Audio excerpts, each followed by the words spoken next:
Hey guys, welcome back to my channel. Thank you so much for stopping by. Today's video is going to be another purchase or pass video. So I have 10 different new makeup releases and I'm going to go through and let you know if I'll be purchasing them or if I'm going to pass on them. And then there are a couple of products that I'm on the fence about, so I would love to hear your thoughts on those products or any of the products that I mentioned in this video and whether or not you'll be buying them. I hope you guys enjoy this video. I kind of want to film a follow-up video to this series because there are products that I say that I'm going to buy that I don't end up purchasing because I either read your reviews or your comments just saying that you didn't like the product, you didn't think it would work for me, or I saw some other reviews about it online and I changed my mind. So if you want to see a video on like products I was planning on purchasing but I changed my mind about, let me know in the comments below. But otherwise, let's jump into this video. So let me start with the products or the collections that I'm interested in purchasing. So Smashbox did come out with a collaboration with Vlada, and this is their Petal Metal Collection. This entire collection looks absolutely beautiful. The packaging is gorgeous, and I personally don't buy products just based on packaging. I would not consider myself like a makeup collector. I don't feel the need to have like limited edition products or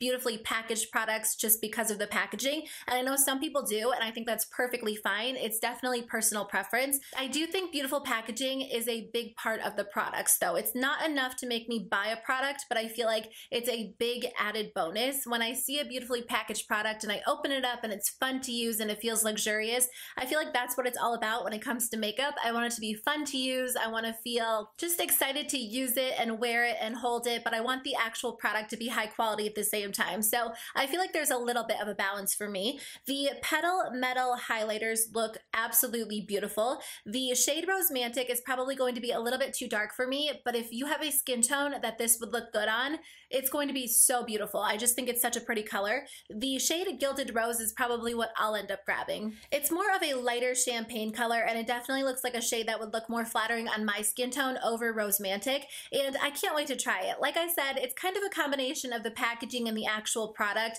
I haven't purchased a high-end highlighter in a long time other than the Becca Light Chaser highlighters, which I absolutely love. So I feel like I'm willing to splurge and try something out, try something a little bit different. It's a gorgeous color, a gorgeous product, so I personally am interested in that. The other product that I'm kind of interested in is the Petal Metal Primer. This retails for $39, and I really enjoy Smashbox primers in general. I feel like they're very high quality, they're very beautiful, so I kind of want to check that one out. I think as far as collections go, this one looks really beautiful. It looks a little bit different, a little bit unique, and I feel like a lot of the companies have been releasing the same things over and over, so it's kind of fun that they did something a little bit different, but at the same time, it's not too far out of the box. So if you love neutrals, if you love like staple everyday colors, you could get use out of this, but also if you like to amp it up and try something a little bit different, I still think you would be interested in this collection. So I was on Twitter the other day and I saw that Essence is actually releasing new highlighters, and I was so excited. I feel like everybody has been waiting for years at this point for them to expand their highlighter collection. Pure Nude is one of my favorite highlighters of all time. It's just a beautiful color. It's subtle, but you can also build it up if you layer it on your face, and I love the formula. I love everything about it. So I always thought it was a little bit weird how they only had one shade, and I was impatiently waiting for them to release additional shades, and they are coming out with 3 new colors. So they have the shades Space Lighter, Sun Lighter, and then also Cosmo Lighter. They're not actually available, I should say. They're on Ulta's website and they should be available soon. I don't have a release date or anything like that, but they're going to be $4.99 each, and Essence does go on sale on Ulta's website all the time. So I love that they're affordable. I love that they finally did additional shades, and I can't wait to check them out. Okay, let me talk about a couple of products that I am on the fence about. I might buy them, I might not, it just kind of depends. So the first one is a collaboration between Tarte Cosmetics and Aspyn Ovard. So this palette does look really beautiful. I know a lot of people are going to think this palette is super boring because it just comes with some like staple neutrals. So if you have a lot of neutrals in your collection, you might not necessarily be drawn to this palette. I am kind of interested in it because it is an eye and cheek palette. So I'm kind of curious to see which shades are blushes, which shades are highlights, bronzers, eyeshadows. It just kind of sounds interesting to me, to be completely honest with you guys. I know it looks basic, but sometimes I'm drawn to those basic eyeshadow palettes. The thing about Tarte is that, you know, they're kind of hit and miss for me. Like a lot of times I really enjoy their products, and then a lot of times they're just kind of okay for me. I loved the Tarte Clay Play palette. I thought that was amazing. I use it all the time. I feel like I do want to see a picture of the actual inside of the palette before I decide whether or not I'll purchase it, but I don't know. I've been very minimal with my eye makeup lately. I just wear like 2 shadows. I line my eyes with with eyeshadow and apply mascara and I'm good to go. It's either that or I'm like the extreme opposite and I do a really bold look. But in general, what I'm wearing today is pretty much what I've been wearing like on a daily basis. So I feel like this palette could be great for me, but we'll see. What do you guys think? Are you bored of this palette? Do you think it looks uninspiring, not very interesting, or are you interested in it? I feel like a lot of times you have to feel bad if you're into like plain palettes, but I feel like a lot of people are because obviously there is a big demographic for something a little bit more natural looking. So let me know in the comments below what you guys think. The other product that I'm thinking about buying, but I don't know if I want to spend the money on it, is the Stila Stay All Day Waterproof Liquid Eyeliner, but this one is a new version. It has a micro tip, so it retails for $22.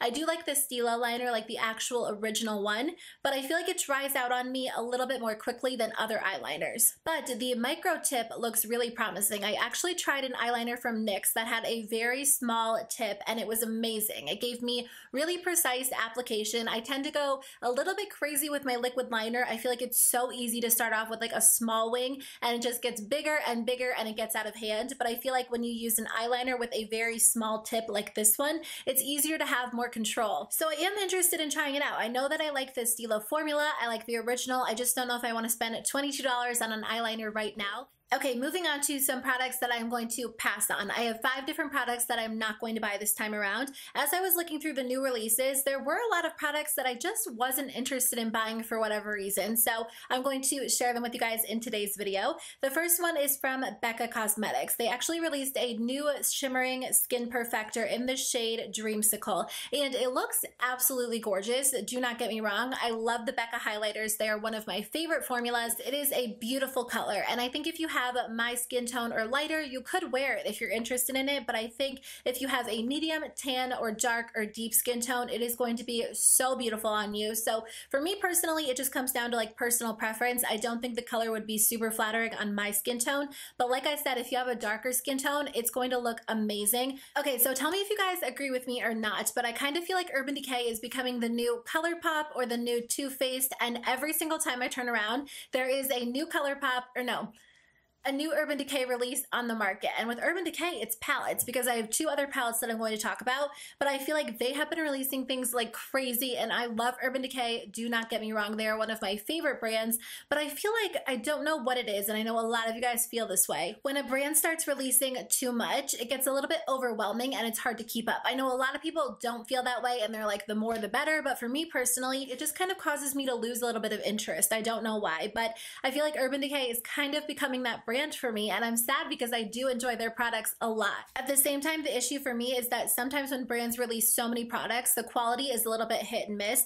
I feel like the last Urban Decay release that I tried was the Back Talk palette, and it just wasn't Urban Decay quality. So I don't know, I feel like when you release so many products over and over, how can the quality all be amazing? So Urban Decay is coming out with this new Lightbeam palette, and to be completely honest with you guys, this is one of the most unappealing palettes that I've ever seen for me personally. I don't know, what do you guys think? Are you interested in this palette? I just think it's so random, like it kind of looks thrown together, and there's not a lot of information about this palette out right now, so I feel like maybe it's part of a larger collection. Maybe once we see swatches, we'll kind of be a little bit more interested in it. Of course, I'm saying we, like I'm speaking for myself, but I just feel like it's such a random palette. I do not get it at all. Like the colors are just weird. Maybe if you take out the shade Paradox, which is like that brighter orange color, the other 4 would make a little bit more sense, but this palette is like a complete no for me. Like I'm not even a little bit interested in it, which is weird because I do enjoy Urban Decay, and in general, like I don't really know if there's been a release of theirs that hasn't drawn me in a little bit, but this one is like a complete no. There is another palette that a lot of you were talking about in the comments of my last video, and it is their new Beached Eyeshadow palette. It's available online April 27th and then in stores on May 6th. It's part of like their larger summer 2018 collection, so there are bronzers, which are a re-release, some lipsticks, some eyeliners, but the actual palette does look really pretty. It does kind of remind me of the Kathleen Light's Dream Street palette, which a lot of people were saying. They're a little bit all over the place. Like I feel like Urban Decay was a brand that was pretty strong with their identity. Like they knew what they released and they stuck to it, but now there just seems to be like all kinds of random products, and I just don't get it. I don't know what direction they're heading in. So for me personally, the Beach palette does does look really beautiful. The reason I won't be buying it is because I have other palettes in my collection that are pretty similar. I really don't think I need this one. I will also be passing on the Kat Von D 10-year anniversary eyeshadow palette. I don't know what it is about Kat Von D. Like, I feel like Kat Von D eyeshadow palettes just don't really appeal to me that much. And I feel like at the same time, a lot of their or her limited edition palettes are very, very similar. She really likes like that rainbow theme, which I think is kind of fun. Like, it's a little bit different than your typical neutral eyeshadow palettes, but at the same time, I feel like a lot of her limited edition palettes look very similar. But this is going to be available on May 5th, which is actually my birthday. So I don't know, I'm kind of curious to see what other products she's releasing. I do like a lot of Kat Von D products that I've tried. Their Lock-It Powder Foundation and their Tattoo Liner are two of my favorite products of all time. But I don't know, I just never really get into their eyeshadows. I do not know why. So this one for me is just a pass. So these are the new Tarte Cosmetics H20 Lip Glosses from their Rainforest of the Sea collection. Now, the reason I wasn't initially interested in these is just because I feel like I will not be buying a lot of high-end glosses anymore. I enjoy buxom lip glosses. I enjoy some of the other high-end brands, but I feel like it is so much money to spend on a high-end lip gloss when for me personally, they last forever. Like, they are never ending. What do you guys think? Like, how do you feel about lip glosses or lip products in general? Are you willing to spend the money on high-end lip products, or are drugstore options kind of your go-to? I really like the buxom glosses. I would spend my money on them, but at the same time, I have a bunch of mini glosses. So I usually wait for like the holiday season to roll around so I can get a mini kit. These look really pretty, but I'm going to try really hard to skip over them. Okay guys, that is the end of my video. Thank you so much for watching. I would love to hear from you. That is my favorite part of filming these videos. I love hearing your thoughts in the comments below. So please let me know which products you'll be buying, which ones you'll be skipping. I think it would be so much fun to chat with you guys. Otherwise, I hope you have a great day and I'll see you in my next video. Bye.